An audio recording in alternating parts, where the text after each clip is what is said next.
is a video that a lot of people have been sharing in my Discord. I kept getting notifications over and over and over to review this thing before it gets taken down. On September the 13th of this year, The Verge published a video on YouTube. This is a notoriously bad video, apparently. I haven't watched it yet. Apparently it was like a total fucking shit show. How we built $2,000 gaming PC. But I've been told it is extremely bad and it's full of things that you just shouldn't do when building a gaming PC. At first, I admit, I thought it was satire. So a few years ago, TC, or managing editor... Hi, Stefan. You probably shouldn't have included your Twitter handle here because I imagine you're just going to get absolutely flamed from the internet. You can build a gaming desktop for around $1,000. Which is true. Well, yeah, you can build a gaming desktop for around $1,000 or $350 or $250 or $200 or $175 or $150 or sometimes even $100. But yeah, sure, $1,000. I want to go all out, so I spent around $2,000. $2,000 is a decent chunk of change for a gaming PC. Games. So, what do you need to build a desktop? Well, of course, first you need a table. Preferably not metal. Hold on, time out. Time out. So, what do you need to build a desktop? Well, of course, first you need a table. First you need a table. Preferably not... You need a table to build a PC. I thought you could build it in mid-air. You cannot build this on the floor. So step 1, you need a table. Step 2, you better have 2 hands. And they better have 10 digits. Like, that's just common sense that you're going to need a working surface area to build a computer. That's just... Why even say that? Have an anti-static working surface layered on top of it, a thermal paste applicator, and... What? A thermal paste applicator? What the heck is that? Does anybody ever actually use a thermal paste applicator? An Allen wrench. Why is he recommending an Allen wrench? I have never used an Allen wrench to build a computer ever, and I've built about 30 computers now. Unless he used that Allen wrench to put together the table. Some tweezers to tighten up the wires. Hold on, did he just say tweezers? Those are zip ties. How in God's name is my English better than his? Ooh, this is not turning out good already. A Swiss Army knife, which hopefully has a Phillips head screwdriver in it. A Swiss Army knife that hopefully has a Phillips head screwdriver in it. No. Would you make sure that you have the tools necessary before you start the build? This is a sponsored video. Why does your office with so many dozen PCs and so many dozen tech employees not have one of these? And last but not least, an anti-static bracelet, which is to protect you that's and true. the parts. These are the parts you're going to need, but more importantly, before we get... Hold on. That's not an anti-static bracelet at all. There's no ground wire coming off of it. He's not connected to anything. That looks like the bracelet I'm wearing. What? It's not a wireless wristband. That's a Riv Strong bracelet. He not fighting static. He fighting cancer. That's not going to work at all. Don't listen to this person. This is really bad so far. We have a lot of boxes and a lot of PC parts, so it's best you unbox them, isolate the parts that you really need, so it's best you unbox them, isolate the parts that you... What? Why did he destroy the box? Dude, you have a knife right there, man.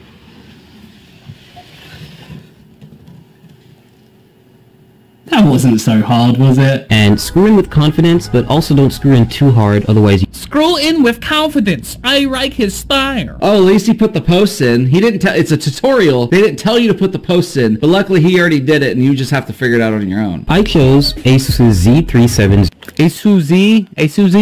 Asus? for 2 main reasons. One, it has built-in Wi-Fi and Bluetooth, and also it has...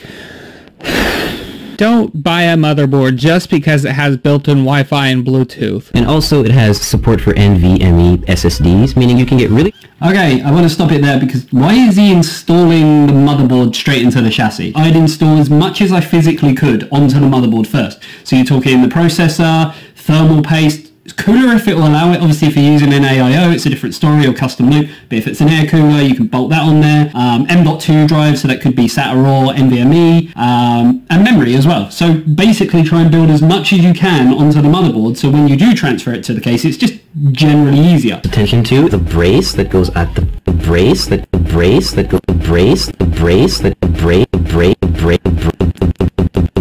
brace that goes at the brace. Oh my. Did he seriously just call an I/O shield plate a brace? You always have to make sure that you really hammer it in because there's no screw. Do not hammer it in. Please do not hammer it. Why did he say hammer it in? Secondly, it's pretty fast RAM. It's 2,666 megahertz. That's not that fast for DDR4 memory. That is very, very slow. 2666 is not that fast. I can run at 3200 megahertz. That would be classified as really fast on DDR3, but for DDR4, not so much. Okay, I don't know why he's opening all 4 DIMM slots. He only has 2 sticks of RAM. He's putting this in wrong. Already. There's the little notch right there, and there is the hole. You could tell right now this is not lined up. He's already putting it in upside down. He's not going to be able to snap this in. And just lining that up with the logo. Oh, they cut away. So once you hear that... They cut away because he was putting it in wrong. So once you hear that solid clasp and you don't see... You mean click? It's not a clasp. Now he's in slot 4. Who edited this? I mean, I tell you, I'm definitely editing my video down so I don't sound stupid. Step 3, we're going to install... Hold on. What is that? Hold up. What is this right here? What do you guys see wrong? He installed the memory incorrect. Oh no, he installed the memory wrong. They side by side. They should be spaced out for that motherboard. I look at the manual. That's the wrong way. So rip dual channel support on his motherboard if he's going to run his RAM like that. That's only going to read 8 gigs. That's not going to read 16 because one of them's installed incorrectly. Speaking of the memory, I wish I could erase this one. But you can always upgrade this and swap it out, and it's only held down by one screw and the latch, so it's really simple. Okay, so he mentions it's only held down by a screw and a latch, but then looking at it, he hasn't actually put the standoff, and it looks like he's screwing the NVMe drive directly onto the motherboard. So generally you'd get these with your motherboard, which is a tiny little standoff and a little screw that just kind of brings up the M.2 drive so that it's in line. He's screwing it down onto the motherboard like, oh. Is this computer even going to work? Now, which lane you choose depends entirely on what other parts you're going to put in the system. I'm just going to pick the top one. Absolutely wrong. He's absolutely wrong there. Obviously, you pick the top one because that one has the most bandwidth. I'm just going to pick the top one because the SSD is at the bottom and I don't want to cover it. I just think it looks nice. Make sure that you align it with these little insulating pads. So they're not insulating pads, they're anti-vibration pads. What are you insulating against? So the power supply doesn't short circuit and come into contact with the rest of the system. What? So, Whoa, hold the phone. That is so dumb. You are actually an idiot. Go in. I've had enough. So we have a 120 volt outlet, and then we have our power supply. Oh no, 120 volts, I'm touching the case. There's 120 volts going through my body right now. But what happens if we take that nice little thing? Nothing. Because if we go into continuity, it's grounded. It's almost as if the people developing electrical standards knew what the heck they were doing. It's a good thing he has what would Jesus do bracelet on, or he'd be really screwed. So just take it in, slide it in nice and easy until you have a snug fit, and then shift it to the back and make sure it's right up against the front. What's wrong here? Oh my god, he's putting the fan towards the back of the case. He's going to suffocate airflow on it. Oh no. If you want this PC to actually last and not burn itself the fuck up, this is potentially a fire hazard. You should never do that. Never, ever, like, block the fan. What the case is designed for is that the power supply should be phasing outward, or the fan should be phasing outward so it could pull air in. This guy's going to be replacing the power supply in a few months, and he's going to be like, holy crap, why'd this thing dead already? Always be sure to try to place... Hold on. I could see through this. I can see the table through the fins of the radiator. He does not have fans on that. Why are there no fans on the radiator? So he's just going to fry his CPU too. He also doesn't have the plastic cover on this. That has thermal paste on it. If that thing happens to tilt or anything else, he's just going to smear thermal paste everywhere. Possibly get it dirty. There's nothing special about this screwing in process. They're just really long screws because they go through the entire frame of the cooler,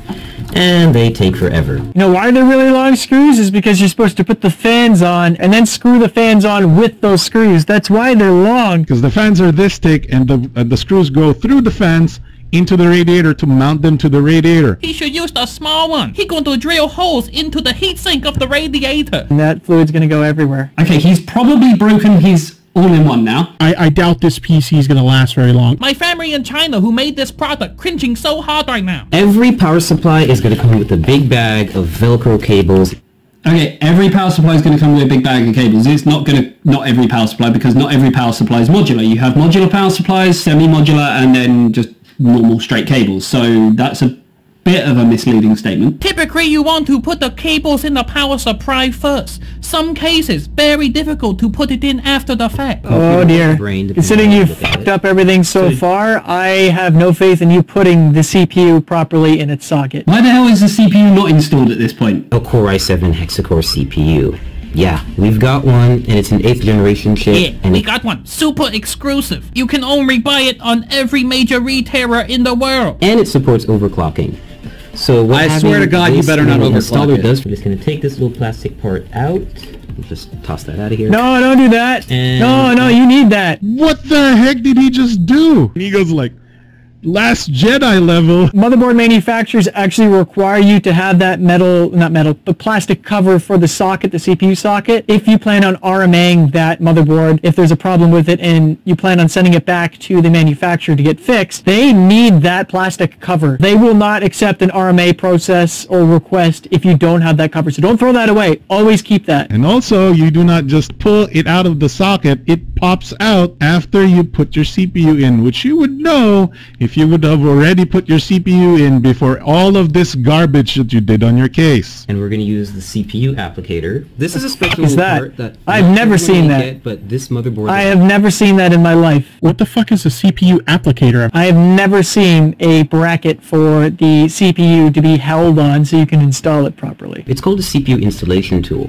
It makes it... You don't need that. So what having this little installer does for you is it's basically a brace that you can apply. Yeah, you don't need that. And this will make it easier for us to apply it. You don't need that. And make sure that everything lines up, and we're going to clasp down on it, and we'll be good. The holder's right here. You took the tool off and you threw it to the side. Why did he spend all that time talking to us about that CPU holder thingy if he didn't even use it? He knows he didn't need it. Now we can't delete everything he said because the editor is someone else other than him. So we're about to apply thermal paste to the CPU. Why are we about to apply thermal paste to the CPU? I'm looking in the AIO, like typically AIOs come with like a small amount of thermal paste already pre-applied. Every CPU cooler actually comes with a bit of thermal paste already neatly applied. And not every CPU cooler. It's good, essentially PC building practice to have a little bit extra and layer it on top of the CPU. No. What he do? It's a CPU. You're not icing a cake. By the looks of it, where I've paused, he looks like he's adding more thermal paste to the CPU and then he's going to put what's already on the cooler on top, which that's a big no-no. Don't do that. That's awful. What you should do is use a pea-sized drop of thermal paste in the middle of the IHS, which is that like metal square on the CPU. Integrated heat spreader, as it's called. That's more than enough, is a pea-sized blob of thermal paste in the middle. Once you make the contact with the CPU cooler, that will actually spread out when you go to put pressure from the cooler on top of the CPU. So don't do this. If they left this PC as is, it would probably be dead in a week. So you're going to see that... Oh my god, what is that? What is this application process? What is that? So you're going to see that there are Oh my god! So you're going to see that there are 4 brackets. Oh! It's like someone threw up thermal paste onto his processor. It literally looks like a bird of shit all over the processor. Imagine a ketchup packet slowly being ran over. He went all bukkake up in that thermal paste. You had a thermal paste spreader. Use the fucking thing. What is that? Dude, I can't even make fun of this guy anymore. He's actually like messed up like almost everything. Oh, if this computer posts, it'll be a freaking miracle. And they're going to keep the cooler raised off the processor, but it's also going to be close enough to actually physically come in contact with it. We're going to keep the cooler off the processor, but it's going to be close enough to make physical contact. Take thumb screws like this and just screw them on. Ooh, The Verge. I dislike your editing style so much. He said do it like this, and it's a wide shot. I can't even see what he's doing. So now that our internals are done, we're going to put all the panels back on, which is the top glass, side glass, front glass, and of course the back panel where all of this thank God it's is. done. So we fully built the... What is this? What is all of this? So that cable management though. When you're building a computer, always take the time to cable manage properly. Make sure everything looks neat. You know, your cables aren't going to affect your airflow inside your case. And he actually used his quote-unquote tweezers / what we know as zip ties, but he didn't do a very good job of actually cleaning up. And holy crap, look, there's a missing screw on his all-in-one water cooler pump. Why, you just had 3 and there's an extra one and you just threw it away just like your socket cover? And look at this. The tubing that goes into his all-in-one water cooler pump contacts the 1080 graphics card that he has. That's bad practice. That thing contains liquids that could potentially short out the system if it gets damaged by the heat generated by the graphics card. Now it looks like he managed to find the right screw for the fans. Oh good. That's just awful. And we got to the post screen. No way. And we got to the post screen. They got to the post screen. Holy shit, it's a miracle. I'm honestly surprised he got it to post at all. That's amazing. That's the biggest surprise of all. He got to the post screen. Ladies and gentlemen, round of applause. And we got to the post screen. You know what he totally skipped too? He totally forgot to mention how to plug in the power switch, reset switch, front USBs, front headphone jack, and microphone jack. Totally skipped over the front panel I/O. I really want him to open up Computer Manager and see if it's pulling and if it's reading all 16 gigs because he still never fixed the memory. And it's running pretty smoothly. I'm averaging 70 and 80 FPS. You're averaging 70 and 80 FPS because you're in a plane flying around. The game really only needs to detail render your plane. Everything else is like half rendered because you're going so fast. So that's how they hide it with motion blur and all that stuff. So right now I'm playing League of Legends. It's one of my favorite bad games. benchmark game. The minimum requirement for League of Legends is literally a single core processor. League of Legends could run on the shittiest of laptops. It was designed that way. I'm averaging 120 FPS, and that's only because I've actually locked the game to that frame rate because... He's locked the game at 120 FPS. Why? Aren't we supposed to be benchmarking something? Why even bother? The reason you have it capped at 120 frames per second is because you probably are not using a monitor that is 144 hertz. So anytime you get super high frame rates, you're probably experiencing ghosting and Yasuo showing up all over the place because your panel can't keep up with your system. And of course now we also have a computer to test and benchmark games here at The Verge. No. You did not get the right to benchmark games or test PC components if you build PCs like that, bro. You put your PSU the wrong way. You oversaturated in thermal paste. You mixed 2 thermal pastes together. You made a rat's nest for cable management. You even missed 1 screw on your all-in-one water cooler. Your radiator hoses contact the 1080 graphics card. Ain't nobody gonna respect your benchmarks after this, bro. 2.1 million subscribers ain't got a freaking screwdriver. Doesn't know what the heck tweezers are versus a zip tie. Doesn't know how to mount an all-in-one water cooler. Doesn't know how to put a power supply into their case. Thinks a power supply can short circuit by contacting the metal case. Alright, so long story short, this video sucks. Presented by Capital One. Capital One, you got the raw end of the deal. Oh, you gotta get your logo scraped off this thing. Holy moly. I don't know why you guys sponsored this video because, it's terrible. It's full of misinformation. This is easily the worst PC build I have ever seen. A lot of people are going to screw the computer up. Very scary. Someone who built a PC for the first time might think this is a good video to follow and their PC explode. They don't know the video bad because they disable the like and dislike and the comment. So much censorship. Feel like I'm back in China. So all you have to do is take the brick and make sure that you align it with these little insulating pads so the power supply doesn't short circuit and come into contact with the rest of the system. It doesn't short circuit and come into contact with the rest of the system. It doesn't short circuit and come into contact with the rest of the system. We have a big team of tech reporters with a deep understanding of tech and how it affects the world we live in.